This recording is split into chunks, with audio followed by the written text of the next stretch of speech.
Awesome. Look, there was a question here on that very note about, what opportunities do we have here in the Waikato to demonstrate leadership nationally during these changes? So, I don't know, maybe what is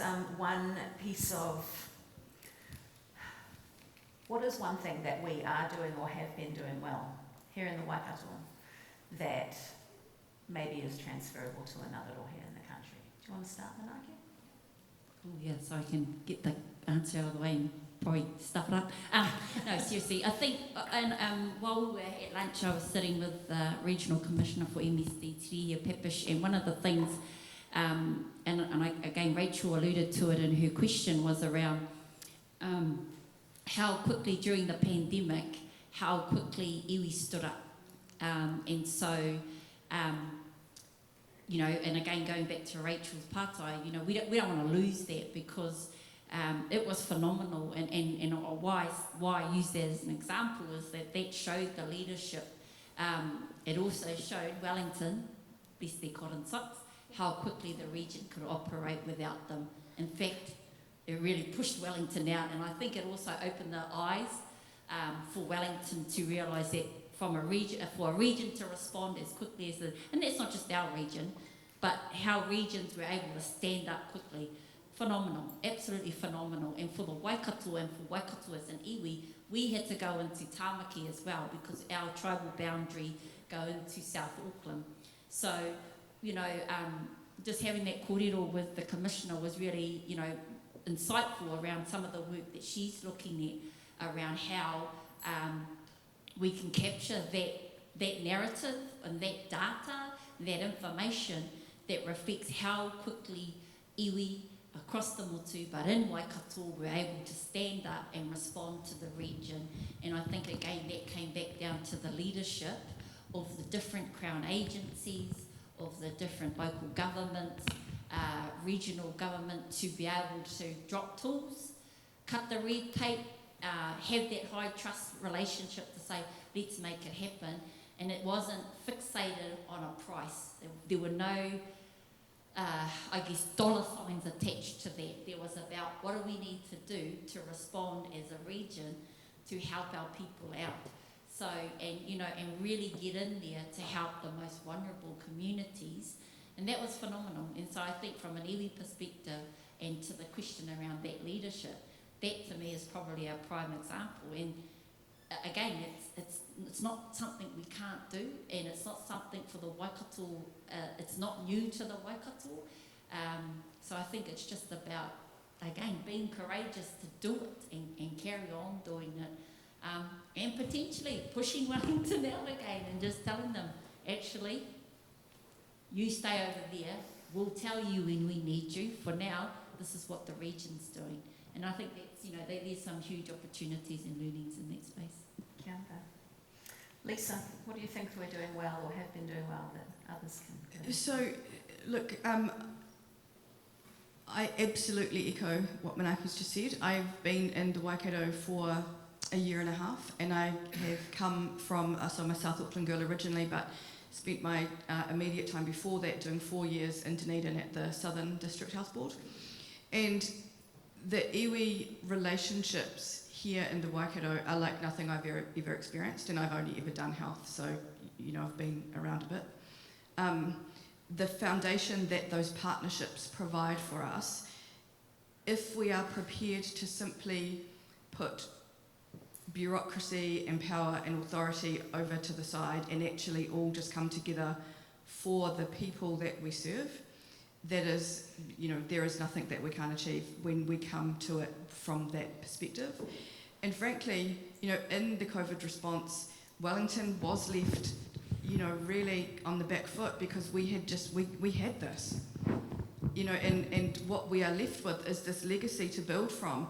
We still have, the care in the community hubs, and we are currently working with partners to understand what can we use and leverage those for next, because if not COVID, there are a whole range of whānau that need our ongoing support for various reasons, and we need to be enabling iwi to support and look after their own. So what does that look like in a kind of new delivery system and a new partnership. So I agree.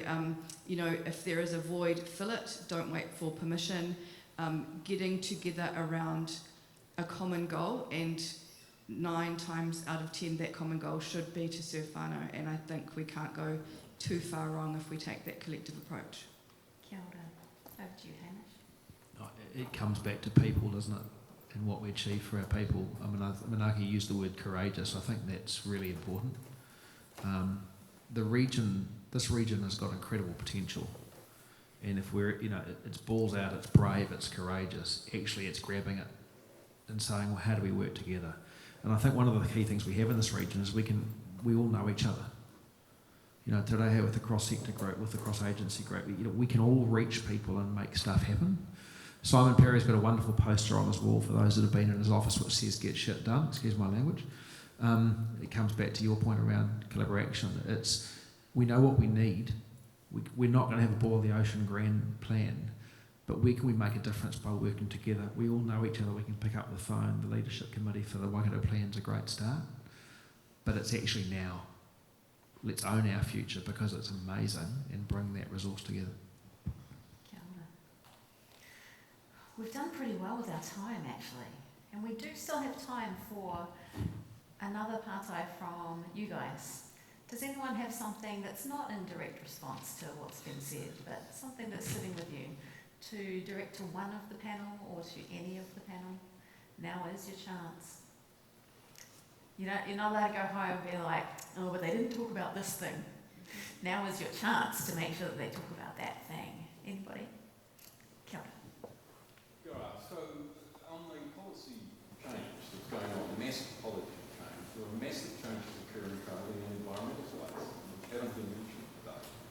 We've had a brief mention of the Resource Management Act review.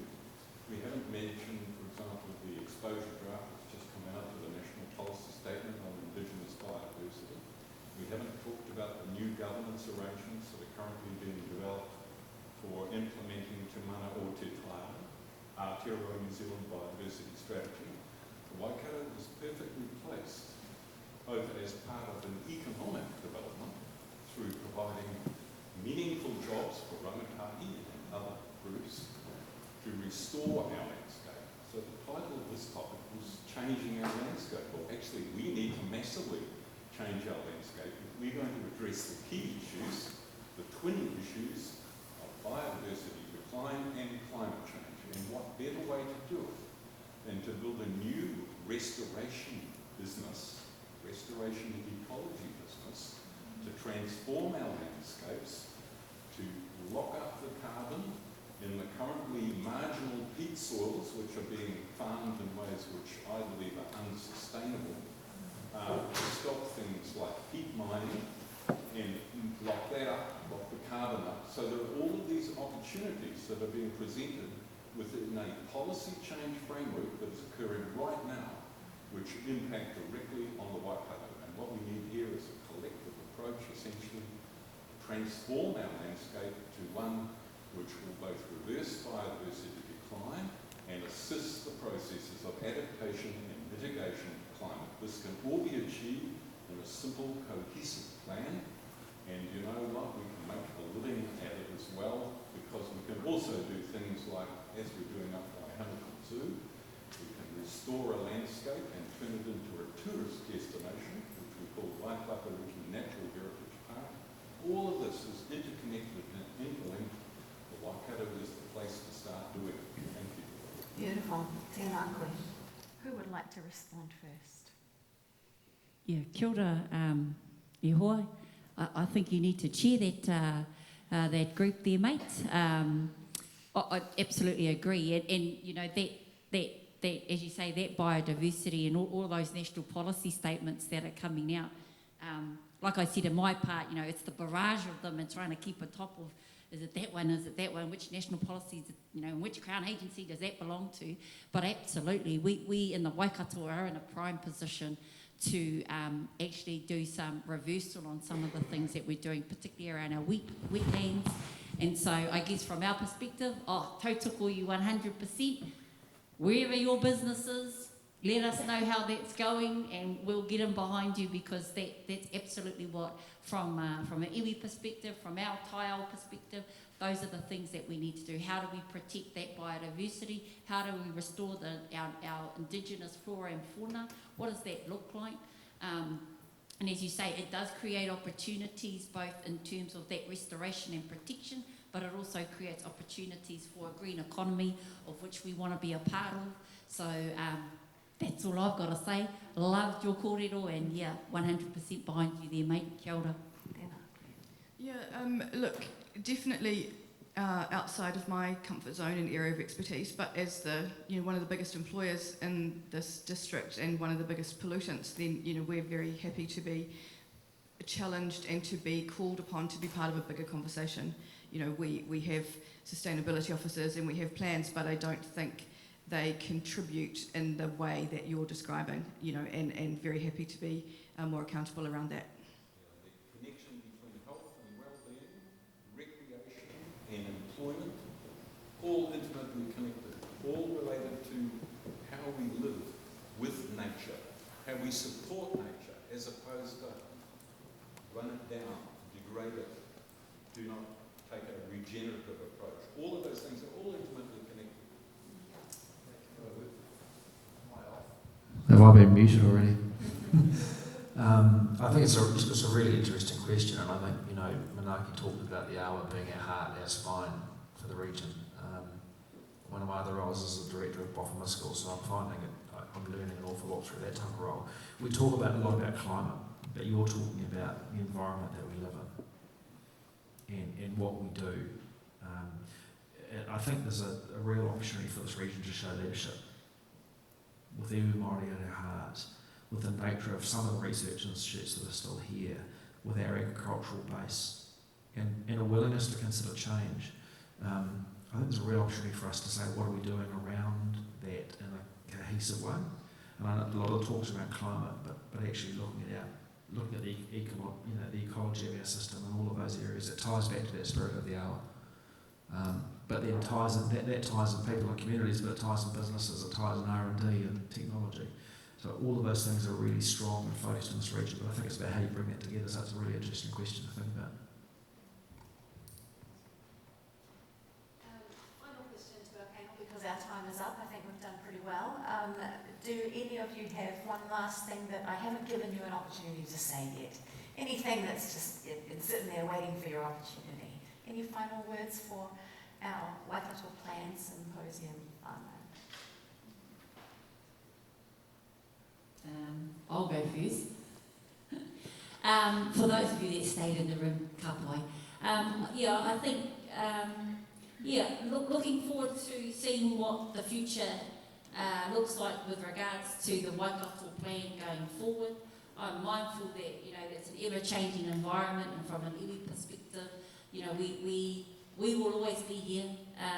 We ain't going anywhere. This is it for us. This is where we are. This is our tūranga wawe. So our roots are embedded in this whenua forevermore. And so, the faces may change on both sides of the table, whether it's the Crown, whether it's local government. Similarly, the faces may get younger, prettier. But I think the reality of the situation is we're here for the long term. We're not going anywhere. So we look forward to continue the relationship, the engagement, the tussles. Let's not forget the tussles. You're never going to learn anything if you don't have a little bit of a whawhai. You've got to have a little bit of a scrap to actually better yourself. So look forward to those opportunities from an iwi perspective, so that we can continue to grow our people as Waikato, but then as we grow as Waikato as a region. So kia ora tātou. My final thought would be, sometimes it all feels a little bit chaotic and a little bit kind of disconnected. It's hard to know on any given day which particular kaupapa to put your energy into, because there are so many things going on. So, for a simple mind like mine, I really gravitate to a few really well-supported ideas that we can actually make traction on together. If we are all really aligned in understanding what good looks like, you know, what is the kind of high order vision and journey, then it doesn't matter how small the steps are as long as we're all taking them to the same place. Because at times it feels like some of our efforts are almost contradictory. So, you know, get in behind something, however small it feels, and start to really lean into that so that we can work together would be my final thoughts. I've got two things. The first is you've got to break eggs to make an omelette, and I think it is that concept of being courageous and brave. And the second thing is she won't like me doing this, but I'd just like to thank Margaret Wilson for her leadership over the last, 2 years, I'm going to say, in her role as co-chair. I know Linda stepped in a co-chair role recently, but Margaret's done a lot to bring this group back together. She's worked tirelessly to bring iwi back to the table, which is an absolutely integral part of who we should be. And I would hate for her to step down from that chair role and not receive the recognition she deserves for the work she's put in. So Margaret, thank you.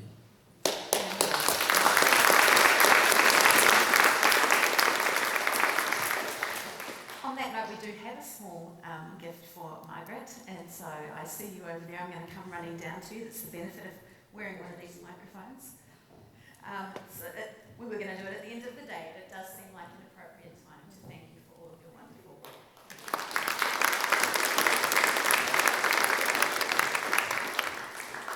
I'd also like to express my thanks to Mihi kia koutou up here on the stage. Thank you so much for being here. I have a small gift for you guys as well. What's going to happen after I give these lovely people a little gift and maybe a little kiss on the cheek? Because none of us are wearing masks, so I'm sure we're all fine over here today. We have 15 minutes for a quick afternoon tea break, final stretch, and then we'll all come back together in here again at 2:45 for our Merrill Forum, and that will bring our day to a close. Kia ora.